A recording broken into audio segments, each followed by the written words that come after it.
अक्सर बच्चों की ये शिकायत रहती है और साथ में उनके अभिभावक भी बोलते हैं कि बच्चे काफ़ी मेहनत करते हैं, रात रात भर पढ़ाई करते हैं, इसके बाद भी उनके अंक परीक्षा में अच्छे नहीं आ पाते हैं। क्या कारण होता है? आखिर क्यों नहीं समझ में आता है? या परीक्षा के समय में या परीक्षा कक्ष में प्रश्न का उत्तर लिखना भूल जाते हैं, उनकी स्मृति गायब हो जाती है, थोड़ी कम हो जाती है। क्या कारण है? मेरे बहुत दिनों के 37-38 साल के शिक्षकीय कार्यकाल में ऐसा देखने सुनने को मिला। तो इस विषय में अपना अनुभव यह रहा है कि ऐसा हो नहीं सकता कि आप खूब पढ़ाई लिखाई करें, बहुत अच्छे से पढ़ाई लिखाई करें और आपको परीक्षा में वांछित फल न मिले। सबसे बड़ी बात है कि आप खूब पढ़ाई करते हैं, लेकिन उसमें आप अपने मन से कितने समय तक पढ़ाई करते हैं? अपने मन से, जिसमें दिल की इच्छा जरूरी है। आप दबाव में आकर पढ़ते हैं या हड़बड़ी में पढ़ते हैं या दिमाग में पहले से टेंशन है और उसके बीच में आप उस दरमियान आप पढ़ाई करते हैं, यह मायने रखता है। पढ़ाई के लिए दिल की इच्छा ज़रूरी है। आप यूं ही कभी भी पढ़ाई नहीं कर सकते। पढ़ाई के लिए एक मन की आवश्यकता होती है। अपना मन बिल्कुल एकाग्र अगर होगा तभी आपको पढ़ाई में मन लगेगा, तभी पढ़ा हुआ चीज समझ में आएगा आपको। आप तभी उसको अंदर में बहुत लंबे समय तक रख सकते हैं।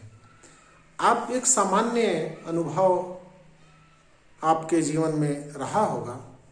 कुछ ऐसी घटनाएं होती हैं जो 50 साल पुरानी होती हैं, लेकिन आपके दिमाग में अमिट छाप छोड़ जाती है।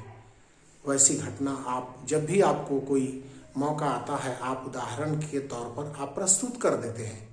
यही बात अगर आप परीक्षा कक्ष में आप अपने पर लागू करें तो जो पढ़ाई किए थे आपके दिमाग में अमिट छाप क्यों नहीं वो बात आई। इसलिए सबसे बड़ी बात है, सबसे ज़रूरी बात है कि आप पढ़ाई करें तो बिल्कुल दिलो दिमाग से करें। दिल से करें, दिमाग से करें, रुचि लेकर करें, शौक से करें। जो आपके दिमाग में अंकित हो जाए। आप एक कहावत या पुरानी बात आपको याद होगा, करत करत अभ्यास के जड़मति होत सुजान, रसरी आवत जातते सिल पर परत निशान। ये पिछली कक्षाओं में आपको कभी पाठ्य पुस्तक में ये उक्ति मिली होगी। इसका मतलब ये है कि जिसकी मंद बुद्धि है, जड़ बुद्धि है, वो भी ज्ञानी बन जाता है। अभ्यास के द्वारा पत्थर पर रसरी के आने जाने से निशान पड़ जाता है।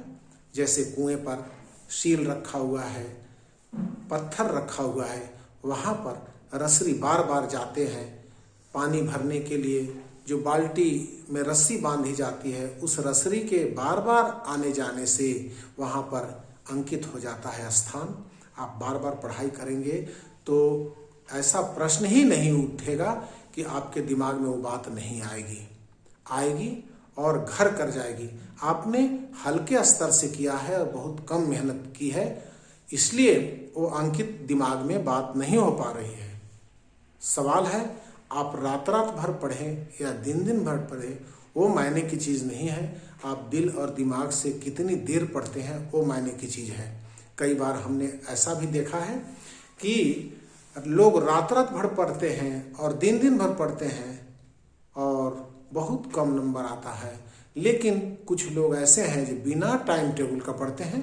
जब दिल किया पढ़ लिया, जब मन किया खेलने का खेल लिया, और जब सोने के लिए नींद आ रही है तो गाढ़ी निद्रा में चले गए। तो ऐसे दिमाग स्वस्थ रहते हैं, ऐसे दिमाग स्वस्थ रहते हैं। खेलने के समय खेलिए, पढ़ाई के समय पढ़ाई कीजिए, खाने के समय खाना खाइए, सोने की बारी आए तो सो जाइए। दिमाग को शांति जरूर चाहिए। आप 24 घंटा, दिमाग कंप्यूटर है, दिमाग गर्म हो जाएगा, आपको बात समझ में नहीं आएगी। इसलिए आप जब मन हो तभी पढ़िए, बिना मन का दबाव में, या फिर आज हमको पढ़ना है वैसे में आपको जितना भी आप पढ़ेंगे 1-2% आपके पास रहेगा, क्योंकि दिल दिमाग नहीं लग रहा है उसमें। पढ़ाई के लिए आपको जब नींद आ रही है, भले दिन हो या शाम का समय हो, रात्रि हो, नींद आ रही है तो आप सो जाएं। इसके बाद जब आप तैयारी करेंगे पढ़ाई के लिए, जब उठेंगे, जब पढ़ने की इच्छा होगी उस समय पढ़ेंगे, तो आपको अधिक से अधिक आपके अंदर वो बात उतर आएगी। इसलिए रुचि जरूरी है। आपको मन से पढ़ने की बात आती है। दूसरी बात, आप कुछ प्रश्न परीक्षा में एक ही बार आप हल करने बैठते हैं। आप उन प्रश्नों को घर में ही एक छोटी मोटी परीक्षा आप स्वयं लेते चलें, 2-4 दिन हो जाए।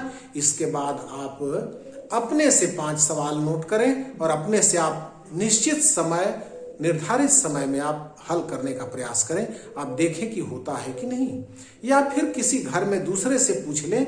अगर कोई आपके घर में पढ़े लिखे नहीं है तो आप सिर्फ इतना कहलवा लीजिए उनसे कि प्रश्न, अमुक प्रश्नावली के क्वेश्चन नंबर अमुक अमुक अमुक, यानी दूसरा, 5वां, 7वां, 9वां, उनके माध्यम से, उनके मुंह से आप सुन लीजिए, उसमें चिन्ह लगा लीजिए और आप तत्काल ही बनाने बैठ जाइए। हो सकता है आप देखिएगा जो अच्छे प्रश्न होंगे बन जाएंगे, उसमें 1-2 प्रश्न आपको उलझा सकते हैं। तो ऐसी बात में जब उलझन के बाद उन प्रश्नों को आप हल करेंगे तो आपके पास उसका हल परमानेंट रह जाएगा, क्योंकि उन प्रश्नों के हल आपने तकलीफ में, आपने छटपटाहट के वशीभूत, छटपटाते हुए आपने उसका हल खोजा है। इसलिए वह एक घटनाक्रम के रूप में आपके दिमाग में बात आ जाएगी, आपकी रहेगी, बराबर के लिए रह जाएगी। इसलिए बार बार प्रैक्टिस करने से आत्मविश्वास बढ़ेगा। आप किसी भी विषय का 5 क्वेश्चन संडे के दिन या किसी निर्धारित दिन में आप 5 क्वेश्चन सिर्फ हल कर लीजिए। सारे विषय का 5-5 क्वेश्चन अपने से, किसी घर वाले से पूछ करके हल कर लीजिए। आप देखेंगे कि आप में विल पावर, इच्छा शक्ति बढ़ती चली जाएगी। आप परीक्षा हाल में डरेंगे नहीं, परीक्षा जाते समय डरेंगे नहीं।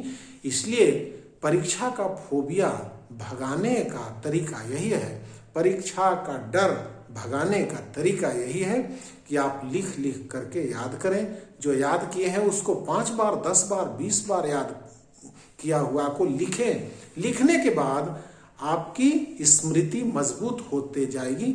आप ऐसा सोच लीजिए कि पढ़ने का सिद्धांत, रीड मच, राइट मोर, थिंक मोस्ट। रीड मच, आप पढ़िए, मच पढ़िए। राइट मोर, उससे अधिक आप लिखिए, जितना आप याद किए हैं उससे अधिक लिखिए। इसके बाद थिंक मोस्ट, इसके बाद सोचिए कि हमने क्या पढ़ा, क्या लिखा, इसका बैकग्राउंड क्या है, ये कैसे सवाल बनते हैं, उस पर चिंतन जरूरी है।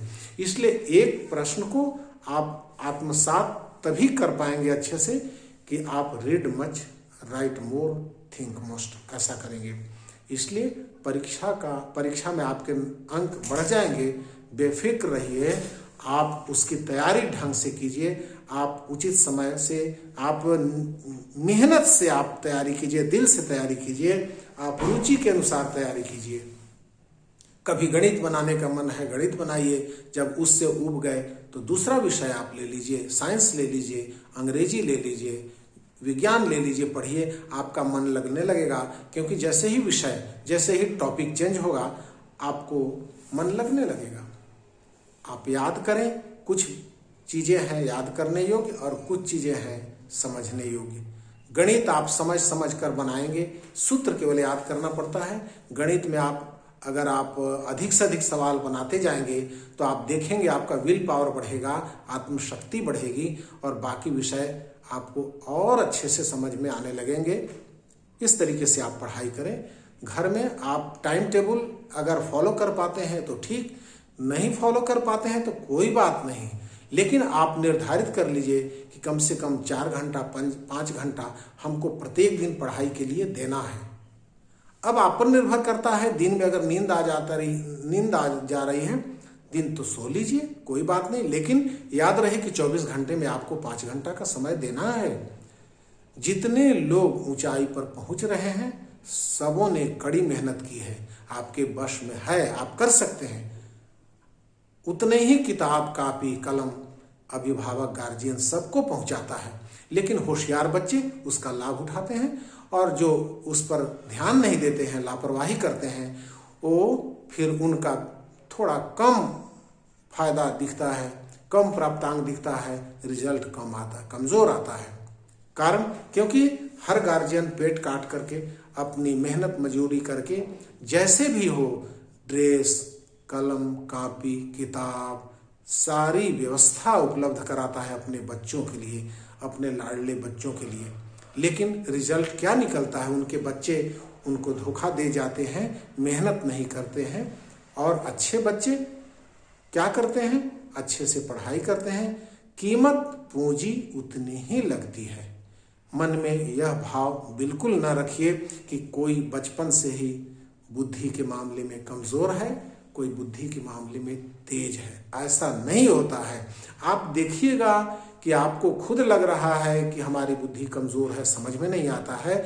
आप 1 महीना हमारे बताए अनुसार आप मेहनत कीजिए, 5 घंटे का समय कम से कम निश्चित दीजिए, और दिल और दिमाग से दीजिए, मन से दीजिए, बिल्कुल इंजॉय लेते हुए पढ़ाई कीजिए। आप देखिए 2 महीने के बाद आपको खुद लगेगा कि मैं काफ़ी जानकार हो गया, मेरी बुद्धि अब पहले जैसी नहीं है, और अच्छे स्टूडेंट के बीच में हमारी गिनती होने लगी। इसलिए पढ़ने के सिवा कोई उपाय नहीं है। आप इतना ज़रूर फॉलो करें, आपका फोबिया, पढ़ाई का जो विद्यालय इस परीक्षा देने का जो फोबिया है वो खत्म हो जाएगा। फोबिया देने के लिए आप खुद ही मास्टर बन जाइए, अपने हर विषय के आप मास्टर बन जाइए। सारा कुछ याद होने के बाद आपको लगेगा कि I am also a teacher. इतना आज के लिए काफ़ी है। बहुत बहुत शुक्रिया। Thank you.